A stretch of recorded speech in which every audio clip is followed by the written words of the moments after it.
انا حكيت لكم قبل كده قصه الكابتن اسامه حسن ورحلته من ان هو قالع لان هو بيحب يلبس. المعنى المقصود ان كابتن اسامه حسن كان بيطلع في فيديوهات توبلس او مش لابس حاجه من فوق، او يعني ده الجزء اللي كان بيبقى باين الحمد لله.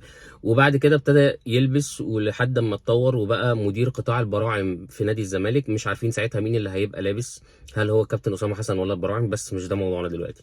كابتن اسامه حسن مدير قطاع البراعم في نادي الزمالك نزل البوست اللي قدامكم ده، وهو بيقول ان كل البطولات دي في سنه واحده ومع ذلك مش نادي القرن.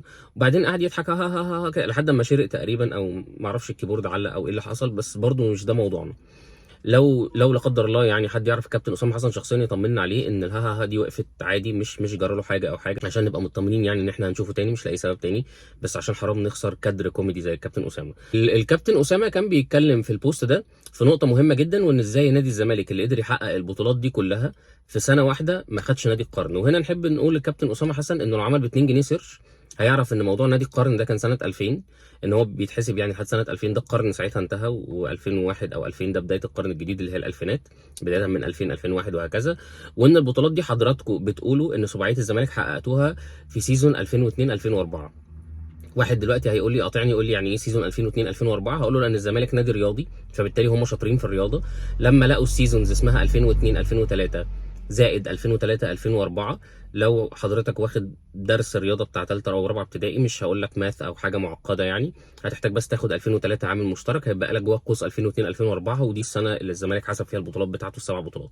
المهم يعني الموضوع باختصار سريع لان الموضوع اطول من ان انا اشرحه في فيديو صغير.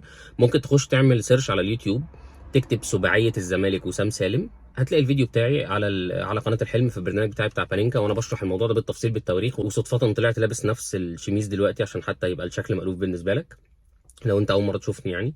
المهم ان كابتن اسامه بعيدا عن ان موضوع نادي القرن احنا بنتكلم قبل سنه 2000، وكابتن اسامه شايف ان المفروض بما ان ده كان بعد سنه 2000 فالمفروض كان ياخدوا نادي القرن. هو كابتن اسامه حسن مدير البراعم في نادي الزمالك او مدير قطاع البراعم في نادي الزمالك، هو ما يعرفش المفروض ان هو بيجمع نقط عشان يبقى نادي القرن. كابتن اسامه فاكر ان لو نادي في سنه واحده خد بطولات كتير، لو فرضا حتى نادي في سنه واحده خد 7 بطولات سواء رسميه او وديه او ايا كان، فهو المفروض ياخد نادي القرن. كابتن اسامه ابتدى يلبس يلبس يلبس لحد ما الجزء المسؤول عن الاستيعاب او الفهم اتسد تقريبا. فكويس ان احنا داخلين على الصيف عشان تبتدي يبقى فيه تهوية، وان شاء الله تفهم يا أس.